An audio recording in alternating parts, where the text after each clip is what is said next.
না না না না ভাই না, আমি আবার কারো কথাই শুনবো না। আমি আমার গোয়ালে আমি আবার গরু উড়ামু, আমার গোয়ালে আমি আবার গরু উড়ামু, আমি আবার গবাদি পশু পালন করবো। আমি এর জন্য এই 32,000 টাকা দিয়ে চায়না মেশিন কিনে আনছি।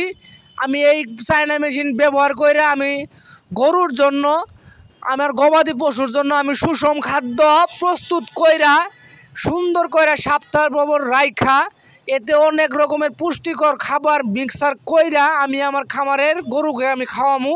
এবার আমি এই খামার দেখার আছে, আমি এবার লাভবান হমু ইনশাল্লাহ। কারণ আমি অনেক চেষ্টা করছি, বারবার আমি ব্যর্থ হয়েছি, কিন্তু এবার আমার লাস্ট বার। এবার আমি আমার সমস্ত পুঁজি নিয়ে আমি এই মেশিনটা কিনছি, আর কিছু গবাদি পশু কিনছি।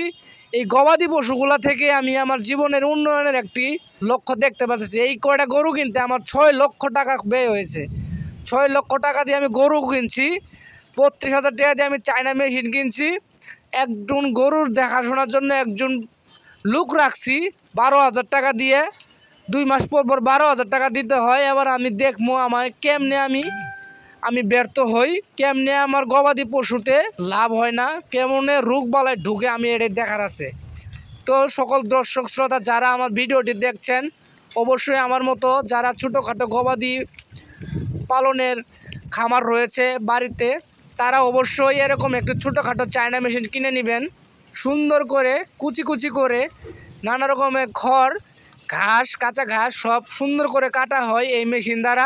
তবে ভাই এই মেশিনটি অবশ্যই কিনে নেবেন, কারণ এই মেশিন দিয়ে ব্যবহার করলে, এই মেশিন দিয়ে যদি আপনি আপনার গবাদি পশুগুলোকে সুষম খাদ্য খাওয়াইতে পারেন, অবশ্যই লাভজনক হবে ইনশাল্লাহ আমি মনে করি। আর এই মেশিন কেনার জন্য যদি কোনো রকমের মাধ্যম না পান, তো আমি আমার এই স্ক্রিনের উপর আমি আমার ফোন নাম্বারটা দিয়ে দিচ্ছি, আপনি আমার এই ফোন নাম্বারে ডায়াল করে আমার কাছ থেকে পরামর্শ নিতে পারবেন ভাই। কারণ আপনার চাই যে আমাদের মতো যারা আরও কিছু লোক আছে, সাধারণ জনগণ রয়েছে যারা বাড়িতে গবাদি পশু পালন করে থাকেন, তারা যেন কখনোই লসের মুখে না পড়ে, লসের সম্মুখীন না হয়। আর তার জন্যই আমিও চেষ্টা করছি তৃতীয়বারের মতো, দেখি আল্লাহ তাআলা কপালে কি রাখছেন। তো আপনারাও চেষ্টা করেন, দেখবেন যে আমার মতো এরকম গরু খামার অবশ্যই করতে পারবেন। আমি বারবার লস খাওয়ার পরেও আবার নতুন করে উঠে দাঁড়িয়েছি ইনশাল্লাহ। আমার গোয়ালে এখন সুস্বাস্থ্যকর কিছু গরু রয়েছে, খুব সুন্দর স্বাস্থ্য এখন বর্তমানে।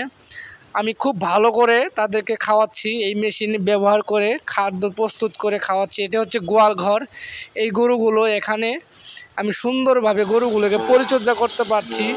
আর এই বলে আমার ভিডিও শেষ করছি।